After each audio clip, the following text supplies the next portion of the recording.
இப்போது புதிய அறிமுகம் ஆச்சி ஹோட்டல் சாம்பார் 50 கிராம் ரூபாய் 20 மட்டுமே. செங்கல்பட்டு மேட்டுத் தெருவை சேர்ந்த கார்த்திகேயன் என்பவரை காதலித்து திருமணம் செய்து கொண்ட பெண் கணவரிடம் கோபித்துக் கொண்டு தாய் வீட்டுக்கு சென்ற நிலையில் தனது குழந்தையை அடித்து கொடுமை செய்ததாக கார்த்திகேயன் மீது போலீசில் புகார் அளிக்கப்பட்டது.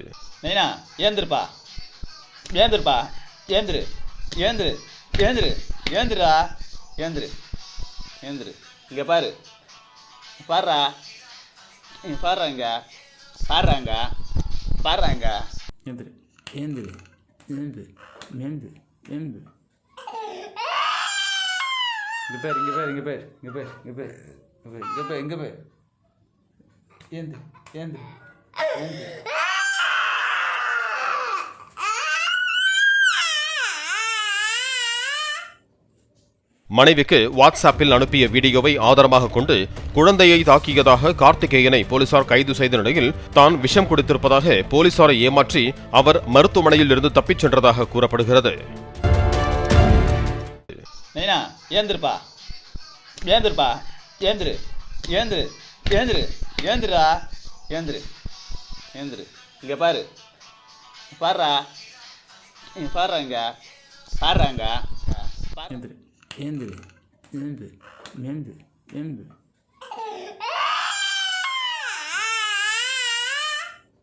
இப்போது புதிய அறிமுகம் ஆச்சி ஹோட்டல் சாம்பார் 50 கிராம் ரூபாய் 20 மட்டுமே.